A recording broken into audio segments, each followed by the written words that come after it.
Whew. What up, though? What's going on, folks? Y'all know who it is. Mr. TOP_FLYT3, also known as Craig. And that's right, we're back with another IG50I. I got 5 on it. And we're going to be talking about centers. And let me tell you guys this right off of the bat. This was not a fun time for me. Unfortunately, it is still a position that is in flux and definitely in question for the Chargers. So it's one of the groups that we had to cover. And I drew the short straw on this one. Thanks, fellas. Anyway, I love ball, but this class in particular just wasn't all that exciting to watch. Not that I hate O-line play. I mean, definitely give respect to the guys in the trenches. They are necessary, and we know that the Chargers value them highly nowadays with Jim Harbaugh in the building, and he describes them as actual weapons. So got to take them seriously, give them their just due and the time needed, because they are important, key cogs to the direction in which this team is going to go. But we've heard all sorts of things coming out of Charger world about who's going to man the position, whether it's going to be Zion Johnson kicking inside to center from guard, or of course, everyone's favorite, Bradley Bozeman has been brought back. And then there is former Las Vegas Raider Andre James, who was signed after a less than stellar 2024 season, piggybacking on a very good 2023 before they decided to up and change the scheme on old boy and essentially gave him the boot because he didn't fit it. So still, again, lots of questions to be answered about that. So let's talk about my top 5 prospects here, and plus a sleeper. Once again, did not have a blast doing this, but I do it for y'all because I love you. So without further ado, let's get into it. Yeah. By the way, heads up, Garrett mentioned this already, but you may see some crossover in names between his guards list and my center list, just because there are a couple guys with some position flexibility, but don't be shocked. And with that, let's jump into the number 5 guy on the list. It's going to be Jackson Slater out of Sacramento State. And oh yeah, I'll tell you what. If you're a team that deploys like a heavy zone scheme and you're looking for a potential center of the future, then this might actually be the class for you. There are multiple guys. Jackson Slater fits that bill. And he could also be a name to watch out for, particularly for what he offers as a pass protector. Now, he also has like the requisite experience because the dude was a 4-year starter at Sac State. And you saw like the type of year-over-year improvement you'd want to see from a guy with that many snaps under his belt. As a run blocker, it's pretty hit or miss. I'd say his greatest asset is his ability in space and to find work. He gets to the 2nd and 3rd level pretty easily, and he's also got a mean streak that showed up consistently on tape. And that'll serve him well at the next level if he can also build upon his technique in the run game, because again, there's some work that needs to be done there. Again, though, his pass protection is currently his bread and butter. The arm length is more than adequate for inside work, and he also has like bigger hands, and he uses them to great effect. He has a really good way of holding his own against interior pass rushers. He'll force them into stalemates or completely neutralize them. So it was really good to see that on tape and rather consistently. And when we're talking about things like performance in the underwear Olympics, right? At the combine or at pro days, one thing that stood out was the dude's bench, right? And that doesn't always speak to like on-field functional strength, but those 31 reps of 2 1/4 he put up at Indy in February show up on tape, because he loses almost never due to like a lack of upper body strength. The majority of those losses come because he'll lose like the leverage battle. But when we're talking about just like hand fighting on the inside and guys just kind of duking it out, he ain't losing many of those battles. Now, for the flip side, the bad areas of improvement, I love his in-play demeanor, but the processing can be a little slow at times. I would say he's always looking to mow somebody down, but it doesn't always appear that the target he locks on to is who his actual assignment should be on the play. So dude can be a little reckless and all over the place and just picks a team wearing the opposite color and goes for the gusto against that particular guy, even if, again, it's not his guy. Again, he can be a little reckless, kind of sort of with his hand placement. He'll latch on wide and kind of sort of under the shoulders of a defender instead of shooting his hands for the chest plate. And I'm not talking because he gets his hands going late, but he'll actually do this whether he shoots them quickly or not. And even though he does have a few live reps at center, he ain't exactly what you would call seasoned at the position. He'll definitely need to be developed, but I see him more as a center at the next level, even though the guard has been his primary position in college. So someone that I think has significant upside. Don't be shocked if you hear his name called next week. But I have him right now graded as a late 4th round guy.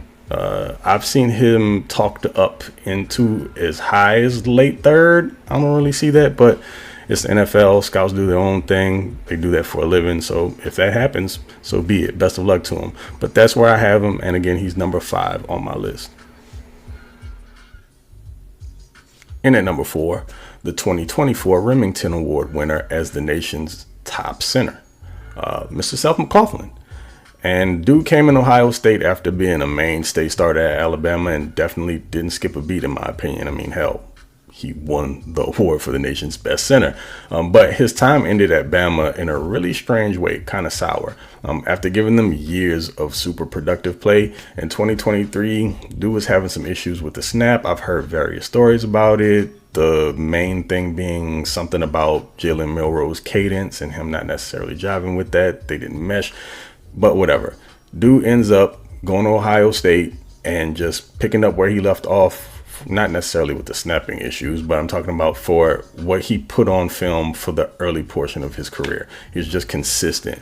And to me, he has like one of those mentalities as a rugged workman type lineman. You know, the guys that end up playing in the league for like a decade plus, and then they have these very quietly solid careers, and they're just dependable glue guys.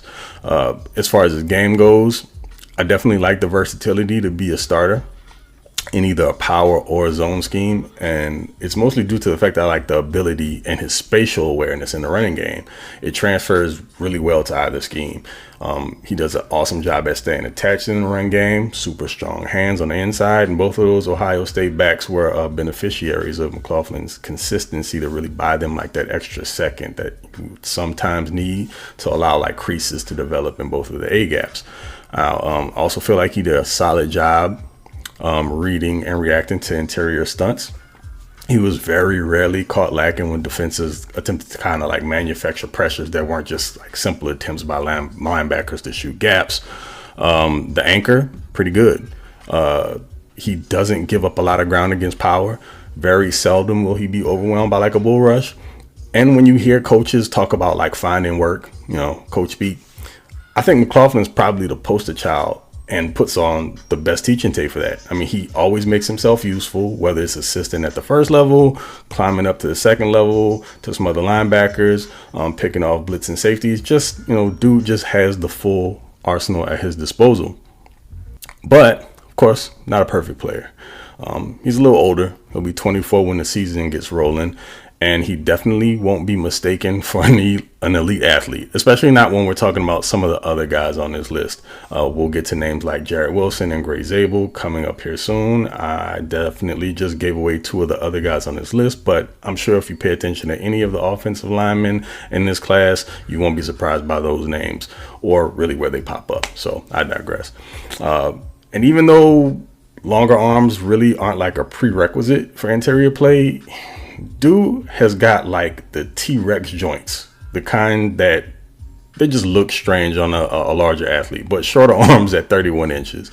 And lastly, and what's the biggest knock at this point, the dreaded torn Achilles he suffered in November. And while like there's never a good time for an injury, especially like not of that variety, having that one as significant as it was near basically the end of the season puts his rookie year in serious jeopardy. So he's probably going to fall down boards as far as drafts are concerned, and also by being an older prospect, potentially like having a setback and maybe missing a year. You know, it might cost him. I mean, when we're talking about somebody that's going to need or doesn't need a ton of development because he's so seasoned at the position, he has so much experience and time on task, he should be able to catch on whenever he gets his opportunity. And as a center, you know, if he doesn't play until he's 25, I mean, that's not really terrible as a center. You can get a solid 7-8 years, maybe more out of him. So it's a player that I like. The injury is definitely going to be a turnoff to some teams. You get the medicals and everything going. You find out exactly whether or not he can be a factor to you or for your team. Maybe a guy you get in the mid rounds in your stash. So especially if you have a situation where you have an aging center already that maybe only has a couple years left and coming up on a time for a new contract, and you want to give McLaughlin a year to heal up and be your new guy, that might work out for you. And grading him strictly on the on-field performance, not taking the injury into account, he gets a 3rd round grade from me. I'm almost certain that's not where he's going to be picked, but this was just strictly about the film. At number 3 on the list of top centers in this class comes another son of a former NFL player. Shocking. This one's going to be Drew Kendall. Now, don't feel bad if you don't remember his pops, Pete Kendall. I mean, he was only, 1st round draft pick and played for over a decade. But hey, this was back in 96 when he was drafted, and the draft definitely wasn't as much of a production as it is now. And he also played like on 3 or 4 teams, so you wouldn't lose points for not being super familiar. I'll give you a pass. I know some of you guys out there are a bit younger. Many of you may not have even existed at that point. So let's just move forward. You have your history lesson for the day.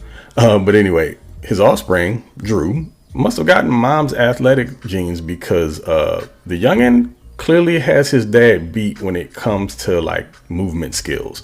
And where it really showed up was between like the 23 and 24 seasons, where he was giving up far less instant pressures. Like in 22 and 23, I saw a few games where they popped up here and there, but they all but disappeared last season. And that's when like the technical aspect finally caught up with the quick feet and lateral movement skills. Now also, where you can clearly tell he benefited from having an NFL dad was the growth and development in said technique. He showed a lot of solid understanding of angles, how to use leverage, combat stronger and more power interior defenders. I counted like maybe 4 reps across like 5 or 6 games where I saw poor hand placement. It just didn't happen often. So you have to appreciate the work he put in on the finer details of the game at the position. Now, as far as areas of improvement, even though he played a fair share of snaps in both power and zone, he looks more like a zone guy. There just weren't very many pancake blocks in the games that I watched. And I mean, he wasn't really bringing the thunder to cats in the running game, so to speak. He weighed in also at a little over 300 pounds at the combine, but he looks smaller than that on film. And like the issues anchoring down against solid bull rushes, like pretty much solidified it for me. So he's going to need to hit that squat rack with a vengeance for the next few years and build up that core and leg strength to contend with the level of savagery he's going to have to face at the next level. Also, the pad level seems to fall off later in the game, so you can catch him playing too high as the matchup wears on. That could be conditioning related, but who knows? Anyway, I liked what I saw from Kendall. Again, I do think he'll be best utilized in a zone concept, zone scheme. And with that being said, he ended up with a 3rd round grade from me as well. A low 3rd round grade, maybe going into the 4th round, but wouldn't be surprised to hear his name called there, whether it be on day 2 or 3, probably day 3 though. All right. It wouldn't be right if we didn't get some SEC action in here, right? So at number 2 on the list comes Mr. Jared Wilson. Now, we got to start here.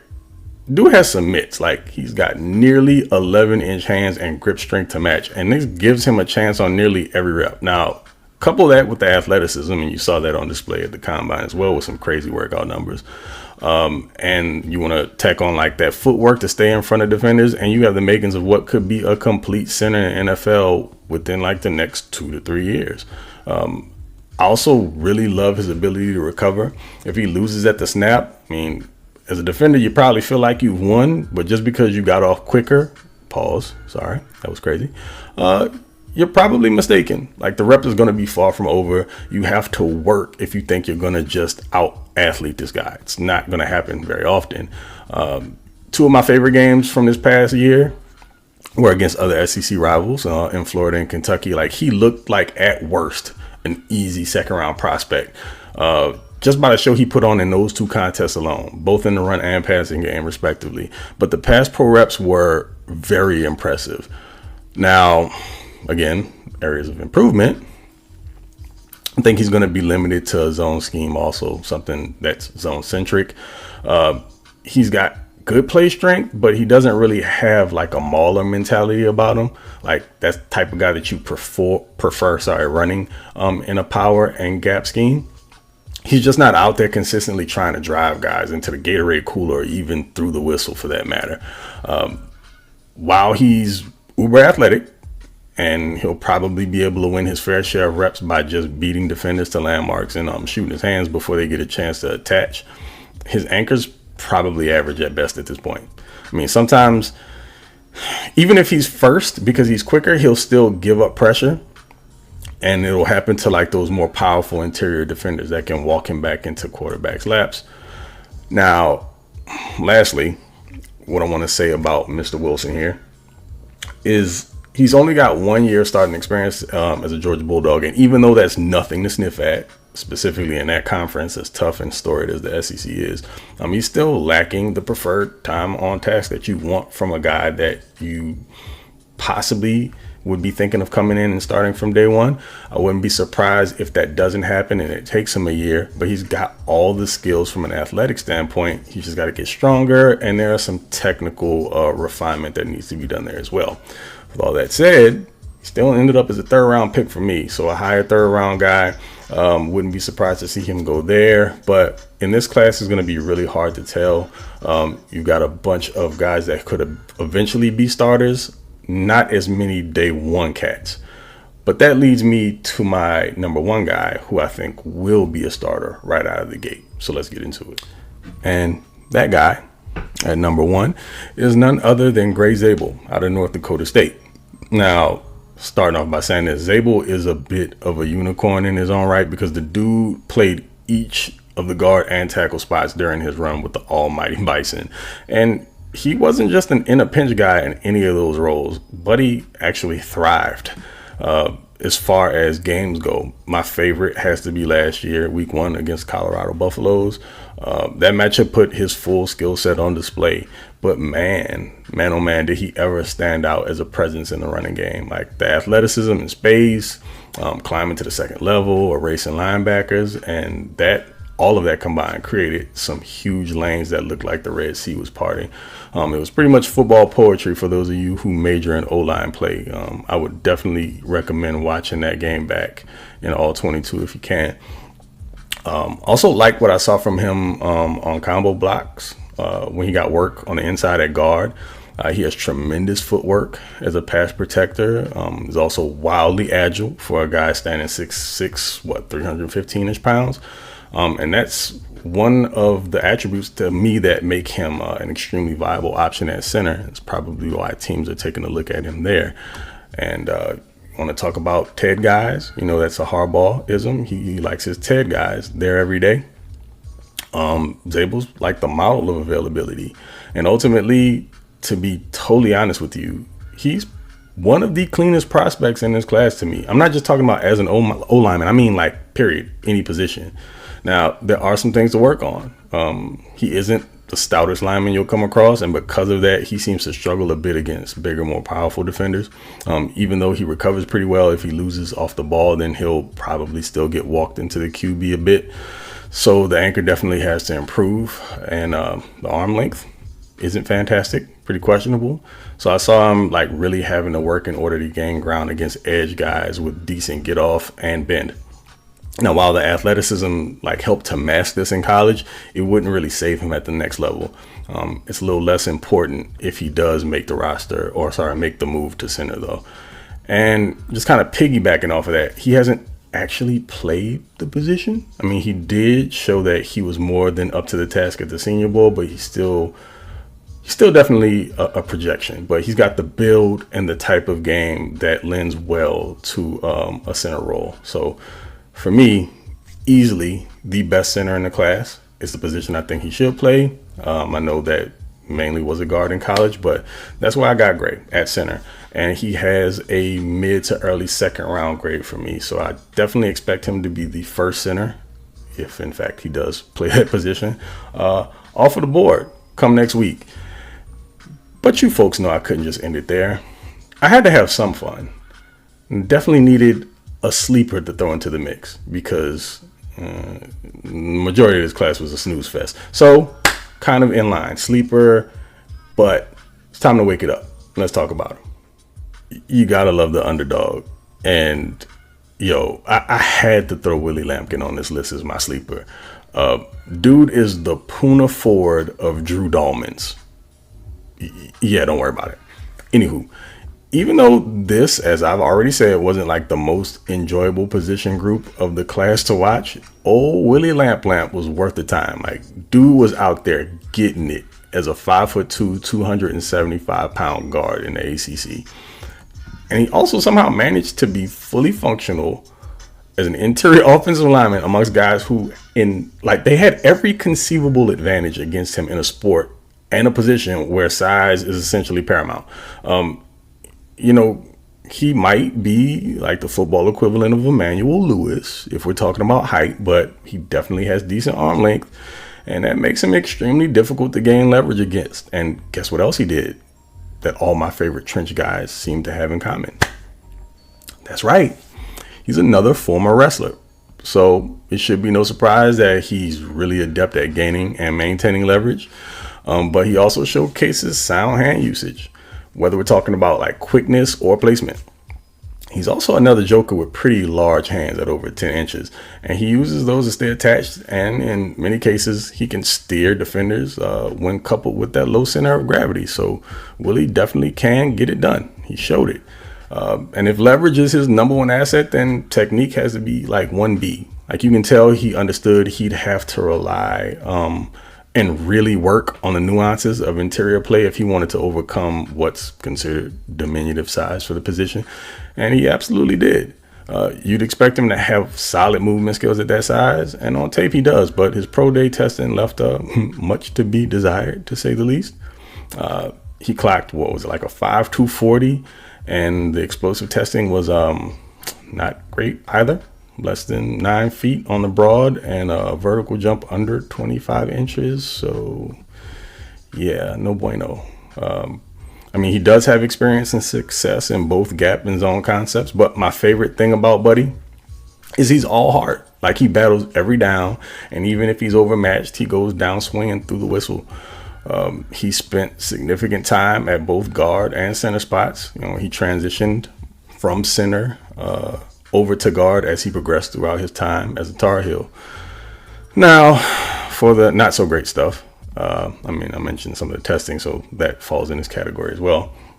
The very thing that was his superpower in college will probably not work that well for him in the NFL. Like, even with having the advantage of being a low man on almost every snap, it's going to be a monumental task to consistently match up with like those height, weight, and even speed interior defensive freaks of the NFL at really only 280 pounds. I'm not sure that he can even pack much more mass onto that frame without sacrificing mobility. And while he's solid in pass protection, he sort of reminds me of Zion Johnson in the way that he can be slow to feel, read, and react to stunts and twists. So you can imagine my PTSD when having to be reminded of something we Chargers fans have undeservedly been subjected to for the past 3 seasons. But overall, I like Willie. Do I think he'll work at the next level? Probably not, but I'm willing to see him get a chance. And though more likely than not he'll go undrafted, I gave him a 6th round grade. So somebody please give Willie a chance. I believe in him. Give him a shot. But folks, that's it, man. You got my top 5 list. And again, like I said before, you can tell I care about you because this was done as a labor of love. I cannot say I overly enjoyed it. It had its high points, and Willie really made it worth it, I guess, in the end. So I just look at it that way and be thankful that all my viewing and time was paid off by a fun watch amongst all of the meh. But anyway, I appreciate y'all. You can catch us later this week. We'll be doing a show on wide receivers. That'll be live. Should be coming your way on Friday. And then, before you know it, draft week. And we'll all be leading up to that day. I'm sure we're excited, happy about it. It is Christmas for football junkies like you and me. And I definitely am looking forward to Thursday through Saturday. So until then, you know who I be, Mr. TOP_FLYT3. Y'all take it easy. I am gone.